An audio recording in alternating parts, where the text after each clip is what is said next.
Here is the original door of no return. So after the masters worship God finish, they will ship the Africans from this place. This is the door of no return. You get to the point now, original door of no return. The moment you enter here, it is finished. Like the moment you cross this tunnel and come out, it is over for you. It's either you die in Atlantic Ocean or you survive to go and be working in their plantation farm, Caribbean, America, and the rest. You get to the point now, before you say, I know my God, do you know yourself? Do you know yourself? This is a big question, because you cannot know your God if you don't know yourself. You get to the point that your God is spiritual while you yourself is physical. For you to know your spiritual God, you need to know your spiritual self. You get to the point now. This is it. This is where they ship them from, through this water. They ship them like goose. You get to the point now. Show them. This is slave castle here in Ghana, also known as Christian castle. You need to come to this place. Come and learn. You have a lot to learn here. This is Christian's Ball Castle here in Osu, Accra. On top of this castle was a church, while underneath it was a slave dungeon. So while captives were underneath this castle crying for help, being raped, tortured, and killed, the masters who captured them were upstairs praising their God for job well done. You get to the point now. Listen, before you teach your children religion, make sure you teach them history first. You get to the point now. You cannot truly know your God if you don't understand your history. Your history is who you are, because your God is spiritual. If you don't know your spiritual self, you can never know your God. You get to the point now. Africans need to do better. We need to do better, especially the religious leaders, the community leaders. You guys need to do better. Before you teach these children Sunday school, teach them history first. Teach them history first before you teach them Bible verses. This is Christian castle here. On top is the church, while underneath it is slave dungeon. Slave dungeon. The same people who captured them were busy torturing them downstairs, raping them, killing them, doing whatever they want with them. Because you know what? They see them as their goose. They see them as their goose. So before you be shouting, praising, do you know your God? Do you know the God you worship? Because if you don't know yourself, you don't know your God. You get to the point that before you start, I know my God, do you know yourself? Do you truly know yourself? This is Christian castle here. Same time, slave castle here in Accra, Ghana, Osu. Try to visit this place at least before you die. We Africans, we need to do better. Show them this. There are two cells over there. One is known as the condemned cell. This cell was used to keep our forefathers who were proven stubborn or try to fight back. They keep them there. There's no window, no ventilation, nothing. They stay there until they die. Then they throw them inside the sea. In here, there was no ventilation, no food, no water. As the name goes, when you go in there, you don't come out until you die. I broke down. I couldn't control myself. The stories told is unbearable. When you go there and hear the story being told, you have no other option than to break down. Our forefathers were never buried. They were thrown into the sea after they die. And this one was a cell for the soldiers, those who faulted by maybe taking in alcohol or leaving the castle and running into the town. So they were kept here for just few hours and they released them. Look at the difference. Look at their door. Look at their gates. And they have about 2 windows in there with enough ventilation. So that's the difference. Before I end this video, I would like to say something. The story is bad and sad, but it is over 500 years now. We have to let peace reign among us. Remember the song, Different Colors, One People. sung by Lucky Dube. Late Lucky Dube was an African and he sang that song. Why? Because he wanted peace among us. We also have to be very careful with the younger generation. Yes, because if you go about hating them, they will grow and be the same, and the world will never be a better place. Their children will also hate us, our children will also hate them. Then it will go on like that, and the world will never be a better place. It's good to know your history, but we have to put the past behind us. And also make sure that it doesn't repeat itself again. Peace and love is what we need. Thank you. And most of domestic slaves, the male, are being castrated. They removed their machine gun. Yes. And slave trade affected all West African villages. Inspection. How do you inspect them? This looks like a real picture. And these two. You know why they inspect them? You check their body, the healthy ones, the good ones. Their age. They open their mouth, look their eyes, look their gray head, their body. These are rejected. These are good ones. These are rejected slaves. They were called macrons. And we have a market in Badagry. The market is called Vlekete. It was established in the year 1502. It's the largest and the oldest slave market in West Africa. And in the market, at least almost 17,000 plus were taken from the market annually. This is a painting showing the market. It was located in front of a shrine called Vlekete. This is a master, another master, another masters, and this is a pregnant woman. Even pregnant woman. Children were taken away. What are pregnant people? That is +1 or +2. A painting showing the store, cage, where slaves were kept before the arrivals of the ship. The movement of the slaves from interland. These are the men. These are the weak ones. So, even babies too. yes. The slave drinking pot. They fill the pot with water and the slave will tie their hand back.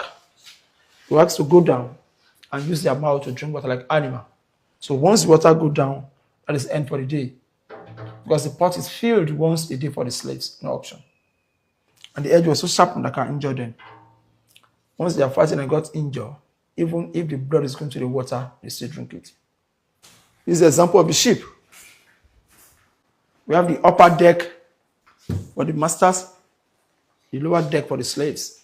So the slaves were arranged, lying down, facing up, and they spent 2 to 3 months. The sick or the dead were thrown to the ocean, and the slaves were fed once a day. They are fed once a day. So the journey is within 2 to 3 months. When the slave ship became too heavy to move to desired speed, some slaves were thrown to the ocean to make the ship lighter. Jesus And also the ship is not a propeller vessel. When the shark or whale were disturbing the ship at the high sea, they throw some slave alive into the ocean to divert the attention of the fish. That's why it's called point of no return. The dogs were trained to cut off the throat of the runaway slaves. And even if the slave killed the dog, the masters will release more dogs. You know why? It's their property. They prefer the slave to work old and dead on the farm than to escape alively. In the ship, the master go come to the lower deck and pick some ladies to the upper deck to rape them. So any female slave that refuse her master on bed, they hang her alive like this. They touch her naked. You see how they hang them? See this guy? See how they hang this? It was tied like this, and they put something, you can see. Welcome to Igbo land in here in Georgia. This place is very historical. The Igbo slaves who came here committed instead of serving the slave masters.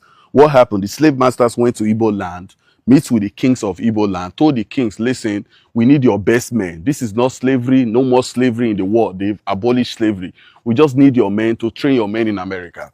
So the king released their best men. These guys got to this place, saw other black men with chains, and they said to themselves, listen, instead of us to serve a white master, we would rather go back to the water spirit. You know what they did? They held themselves together and jumped inside this water. Slaves, and they chose to end their lives rather than be slaves and all jumped in the water, chained together, and went to. meet their ancestors. They did. That's what I've been told. Hopefully, they are at peace and with their people now. Some strange things happen in the house from time to time. Playful mischief, you know. Like some strange things happen here time to time. From time to time, yeah. Like, have you ever seen the strange thing? No, but things get moved about during the night sometimes. Like things just move around here. Yeah, just like a like an object will be in a different place. Place. Yeah. Do you feel there's need to appease the spirit, to finally put this to rest? I feel they're at peace, and I don't think they're evil or Oh, they are bad. not evil. They They're, just still walk around the vicinity. yeah, I think they're good Good spirits. spirit. I never felt any evil in my Evil, heart. huh? Or have you ever feel nervous like, oh, what is this? No, I just feel like a, a presence is there, but it's not an evil It's not harmful. spirit. So in case if you don't believe in spirits, you've heard him, right? He said, sometimes some strange things will just be walking here at night. You just imagine a white man telling you this thing. I know some of you don't believe in the spirit. So meaning that their spirit is still lives here. I'm not going to lie. So the best way is just to appease them as soon as possible to finally put their spirit to rest because they're still here. They're still here. We are in Igbo land here in Georgia. I'm just trying to imagine the torture they went through, the pain, the cry, the agony they went through to finally give up to the ghost. This is, and this is what they mean by saying that Igbo people don't like to serve anybody. True, they don't like to. They would rather kill themselves instead of being a slave. We are here in Georgia. Clear. Then actually this compound, How old are you? I'm just 13. 13. I'm proud of you. Look Thank at you, bro. This is how it's supposed to be. Every African needs to teach their children history. This compound is called the Brazilian Barracoon. And the man you're seeing What's the meaning here, of Baraku? a barracoon is a Portuguese word, a slave cell. Slave cell, okay. And the man you're seeing here, his real name is Ifare Melekun. Then Ifare Melekun, the young man, was being captured as a slave. Then he was captured by the first master, Mr. Abbas. Mr. Abbas used Ifare Melekun as a slave and later restored him to a white man called Mr. William. And Mr. William is a white man from Brazil. Then Mr. William taught Ifare Meleko 4 different languages. Mr. William taught him Portuguese, Spanish, Dutch, and English. And there's a lot that actually say slaves must not go to school because they think they will come on one day, they will rise up and fight for their freedom. Actually, this man taught Ifare Meleko those languages and usually take him on a mission to meet the European. Then he taught him how to be a middleman between the blacks and the whites. And he called him when they come, young man, you have been with me so long, let me give you your freedom. He said, on one condition, you are going to work for me. Then the boy now answered, you are my master. Anything you want from me, I'm going to do it for you because I'm your slave. And he came down here from all the way from Brazil. They built this compound for him in the 1840. And there's 40 rooms in this compound. 40 rooms? Yes. In each of the rooms, 40 slaves are stored in each of the room. And we have the minimum of 40 slaves in each room. How big is the room? We are going to sit. And each of the room 40 slaves, we have the minimum of 1,600 slaves in this compound. And they were being exported to Brazil on the condition Mr. William gave to him. That's why they actually call it Brazilian Barracoon. And he brought Islam into Badagry in the year 1895. He brought Islam? Yes, into Badagry. The slave buyer? Yes, Seriki Abbas. Then he brought Islam in the year 1895. They give him title Seriki. That's why he bears Seriki William Abbas. His real name disappeared from the name because he was a slave. And here we have some European products. Then actually we will spend calories. Like they mean they do not value our money. They need to make a trade by barter. Then one umbrella goes for 40 human beings. It goes for 40 human beings. While an alcoholic liquor goes for 10 human beings. The lower can go for 100 human beings, with the short one for 40 human beings. The kettle bed and the brass dish, these 3 items was a gift, and the mirror doesn't have a specific number. It's depending on how people bargain. Like if I'm a son just slave, I should be bearing son John. Like Miss Son John bringing a mirror for me, he said he wants to collect like 30 slaves. I bargain with you just 20 slaves to give to you. Then here we have the ceramic bowl for 10 slaves and the dingon for 40 slaves. Then these countries that you are seeing here, it has been in this compass since 1840.